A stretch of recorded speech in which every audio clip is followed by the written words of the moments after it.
Let's talk about social media for business. We're joined by Dr. Karen Sutherland from the University of the Sunshine Coast. How are you doing? Very well. How are you? Doing very, very well. Obviously, we're keeping an eye on what's happening in TikTok. I want to get your thoughts quickly. What would happen if TikTok disappeared? And right across so many of my feeds at the moment are ads for business for TikTok right now too. I know, right? So what would happen? I think people would move on to something else. There'd be quite a few people though who would lose out because they've been building their business and their brand and making quite a bit of money out of it. I can notice now when I'm still on there looking at it a lot, and a lot of the creators on there now, when they're posting their videos, they're putting their other handles, say on Instagram and YouTube and Facebook, just to let people know if it suddenly disappears where they can be found. Let's talk about Facebook and Google now, which of course have been under fire. We find a lot of people losing their jobs right now. We find that Facebook and Google obviously carrying on. Do you think that the big internet organizations are doing their part during COVID to try and support a lot of these small businesses which have been in trouble? And you and I have spoken about the new Facebook shop in recent times as well. Do you think that that's done enough? Do you think that that will be enough for some businesses, particularly here in Victoria, that are now forced to close down for 6 weeks? Look, and I don't even think it's really the tech ready yet. To be honest, it's not ready for the Australian market as yet for most small businesses. And I had a really good research yesterday about Google and Facebook and what they're doing. I mean, when the initial push of COVID came, they set up a lot of sort of informational hubs where small businesses could get information. Google made some of their tools free.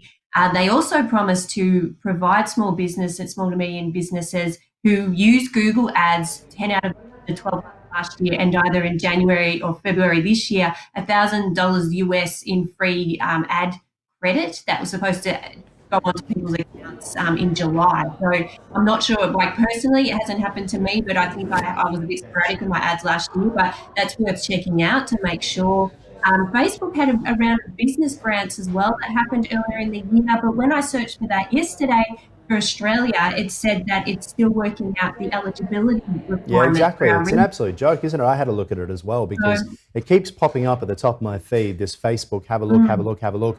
We're here to support business. You actually go into it, and all it did was send me to the Australian government's website. That's all it actually gave me. I think we're growing very tired of people who claim to help during this situation, and they're actually not helping in any other way, just adding noise, right?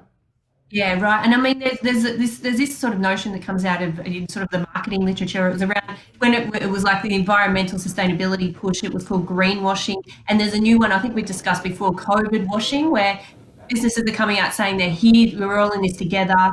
We're here to help you, but the actual essence of it is that what's the real support? And the research I've done as well, particularly around sort of Facebook, is showing that the actual most valuable support is coming out of Facebook groups, not what Facebook is doing. They're providing the space, but it's other businesses and other business owners in there helping each other in the business community and actually getting sort of concrete results, that assistance and that pulling together that way.